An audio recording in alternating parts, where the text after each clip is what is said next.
everyone, a very warm welcome to our channel Little Feet. আশা করি সবাই খুব ভালো আছো, আমিও খুব ভালো আছি। লিটল ফিটে তোমাদের জন্য নতুন নতুন কন্টেন্ট আনতে আমাদের প্রচন্ড এক্সাইটিং লাগছে। আশা করি ফিউচারের কন্টেন্টসগুলো তোমাদের ভীষণ এক্সাইট করবে। সো আজকের টপিক নিয়ে ডিসকাশন স্টার্ট করছি।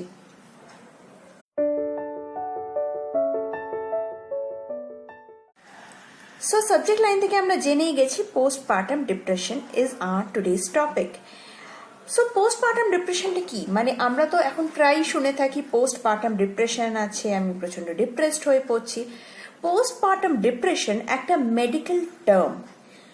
সো এই পোস্টপার্টাম ডিপ্রেশনটা একটা মেয়ের হয় আফটার ডেলিভারি 1 ইয়ারের মধ্যে যখন হোক হিট করতে পারে।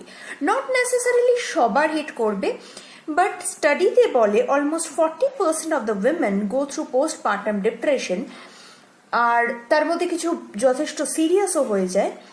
অ্যান্ড আমরা যখন আমাদের বড়দের, আমাদের আশেপাশে বন্ধু বান্ধব, হাজব্যান্ডদের বলে থাকি যে আমাদের এই প্রবলেম হচ্ছে, মোস্ট কমনলি আমরা যেটা শুনতে পাই যেটা একটা ফেজ, একটা টাফ ফেজ, চলে যাবে। বেবি হওয়ার পরে এটা সবাইয়ের হয়। কিন্তু what we don't know here is this has a medical term, postpartum depression, and কিছু সময় this needs medical attention too. and এটা কি হয় বিস্তারিত ভাবে আমরা এখানে আলোচনা করব। সো তার আগে আমি আমার কিছু ছোট এক্সপিরিয়েন্স শেয়ার করব পোস্টপার্টাম ডিপ্রেশন নিয়ে। সো আমার প্রেগনেন্সিটা যথেষ্ট স্মুথ প্রেগনেন্সি ছিল। টাচউড আমার কোনো রকম প্রবলেম ছিল না, কোনো রকম কমপ্লিকেশনস ছিল না। ইট ওয়াজ স্মুথ। আমি ঘুরেছি, বেরিয়েছি, খেয়েছি। আমার ফার বেবির সাথে I have spent enough time. But আমার ডেলিভারিটা সি সেকশন ছিল। So after delivery everything was very good. আমার বাড়িতে ডেলিভারির পরপরই আমার ইনলজ, আমার বাবা মা ছিল, আমার হাজব্যান্ডের 3 weeks একটা প্যাটার্নাল লিভ ছিল আমাকে হেল্প করার জন্য। So everything was going very good. And হসপিটালে তো অবভিয়াসলি যে ফার্স্ট আমি 3 দিন ছিলাম, সেখানে I got so many helping hands, so many nurses, such a good care. So everything was going really fine. But তারপরে যখন বেবি একটা ফেজের পরে যখন বেবির ঘুম কমতে থাকে, ফার্স্টের দিকে কি হতো যে ফিডিং করানোর সময় আই হ্যাভ টু লাইক বেবিকে জেগে পায়ে টোকা দিয়ে, শুশুড়ি দিয়ে জেগে তুলিয়ে ফিডিং করা। So it was all fine. Like আমার তো বেবি রাতেও ঘুমোচ্ছে, I am the lucky one. So all that was going very smooth and easy. But then the problem started. তো প্রবলেম বলতে কি, আমি কিন্তু পোস্টপার্টাম ডিপ্রেশন নিয়ে তখনও অতটাও বিশাল কিছু জানতাম না। So what has happened is, এই যে হেল্পিং হ্যান্ডসগুলো, এই যে বাড়িতে গেস্ট, এই যে একটা অ্যাটমসফিয়ার যখন চেঞ্জ হতে থাকলো, বাচ্চার ঘুম কমতে লাগলো, রাতের পর রাত যখন বেবি ওয়াজ অওয়েক, তখন জিনিসটা কি হলো, আমি প্রচন্ড অ্যাংশিয়াস হতে লাগলাম। বেবি কাঁদছে, ও মাই গড কাঁদছে, কেন কাঁদে? সো আমার মা বলতে লাগলো যে বেবি তো কাঁদে। But I was getting very anxious, like baby কাঁদছে কেন, আমি তাহলে বুঝতে পারছি না, I am the worthless one. Baby breast feed করছে না ঠিক করে, ব্রেস্ট ফিড করতে গিয়ে কাঁদছে, রাতে ঘুমোচ্ছে না। So everything was giving me anxiety, tension. আমি ছোট ছোট কারণে প্রচন্ড উইক হয়ে যাচ্ছি, ভেঙে যাচ্ছি। And you just tell me like সরে বসো, আই উইল স্টার্ট ক্রাইং। আমি কিন্তু মানে আমি বুঝতে পারছিলাম there is something bothering, there is something bothering him. তো but this is not me. আমি একটা জিনিস যেটা বুঝতে পারছিলাম, দিস ইজ নট মি। যেটা আমায় বদার করছে, যেটা আমি যে কথায় কথায় কেঁদে ফেলছি, আমি যে উইক হয়ে যাচ্ছি, অ্যাংশিয়াস হয়ে যাচ্ছি, টেন্সড হয়ে যাচ্ছি, ইনফ্যাক্ট আমি টেম্পার লুজ করছি। আমার husband who was helping me throughout প্রত্যেকটা জিনিসে, like you name it and he is going to help me. Like he is, আমি বলছি না যে ও খুব এক্সপিরিয়েন্স তো আমারও নেই। ইনফ্যাক্ট আমি এটাও অর্ধেক সময় জানতাম না যে জিনিস কাজটা করে কি করে।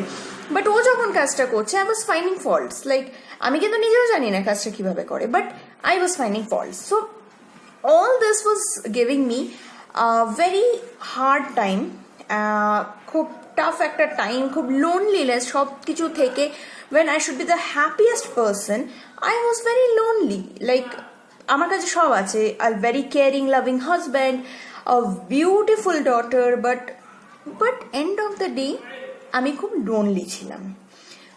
So then I thought something is there, কিছু একটা আছে যেটা আমি নর্মাল এখন বিহেভ করছি না। So then my research started and then আমি জানতে পারি যে এটার একটা মেডিকেল টার্ম আছে, পোস্টপার্টাম ডিপ্রেশন।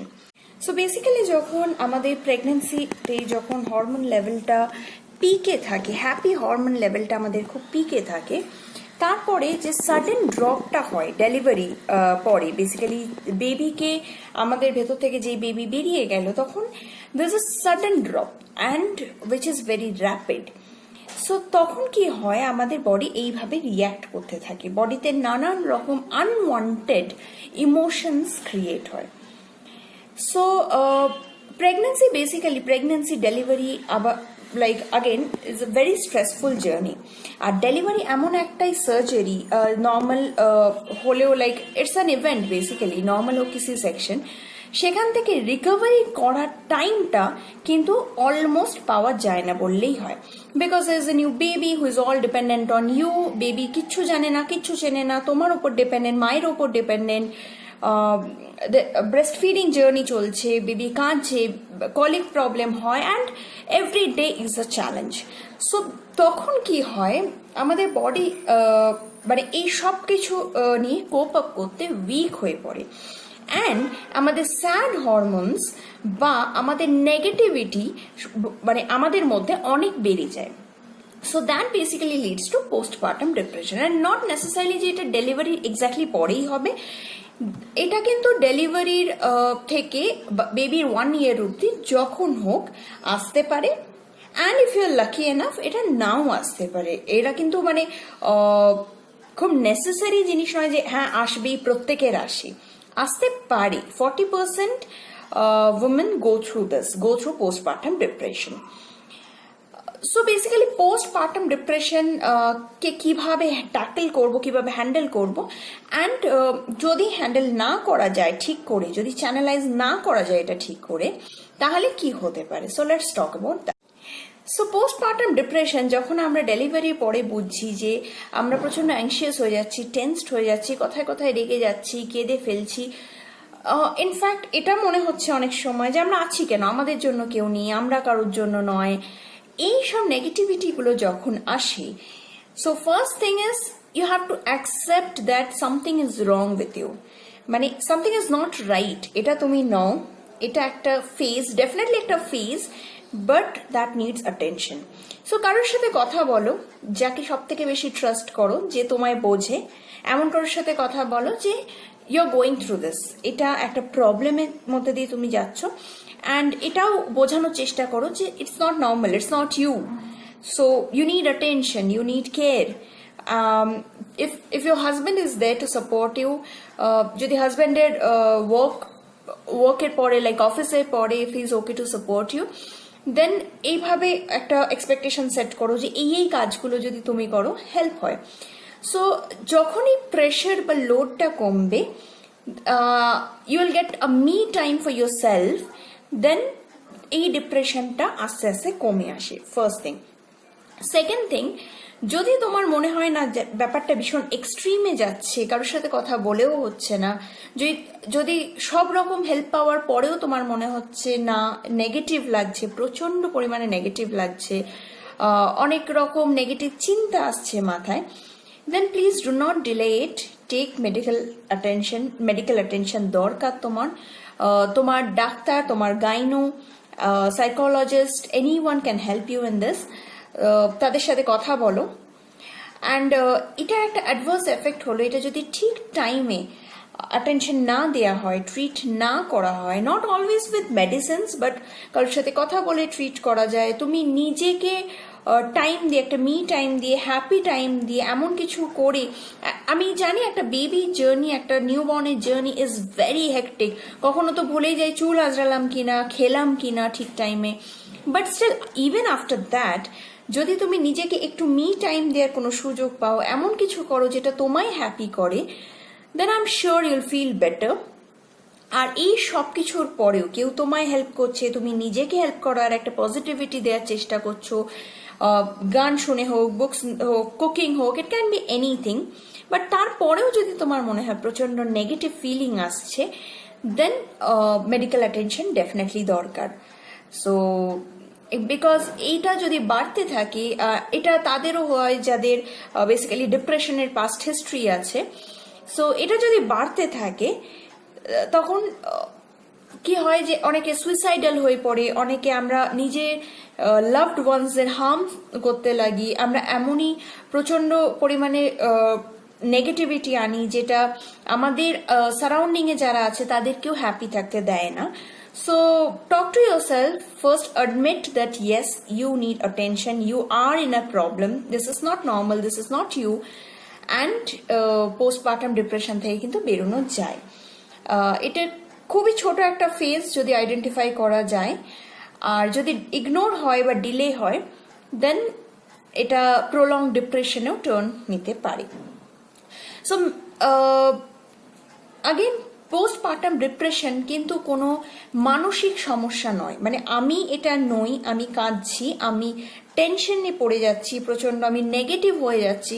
ইনফ্যাক্ট অনেক সময় অনেকের এরকমও হিস্ট্রি থাকে যে বেবি কাঁদছে তবু আমার দেখতেই ইচ্ছে হচ্ছে না, বেবি খেতে চাইছে কিন্তু আমার খেতে দিতেই ইচ্ছে হচ্ছে না। সো দ্যাট ডাজন্ট মিন তুমি একটা ভালো মা নও বা তুমি বেবিকে টেক কেয়ার করতে পারছো না। You are absolutely fine. এটা একটা প্রবলেম, এটা একটা ফেজ যেটা চলে যাবে। বাট ফার্স্ট সব কিছুর আগে তোমাকে অ্যাডমিট করতে হবে that you need attention, and then you are all okay. So এটা ছিল পোস্টপার্টাম নিয়ে আমাদের ছোট্ট একটা ভিডিও লিটল ফিট চ্যানেলে।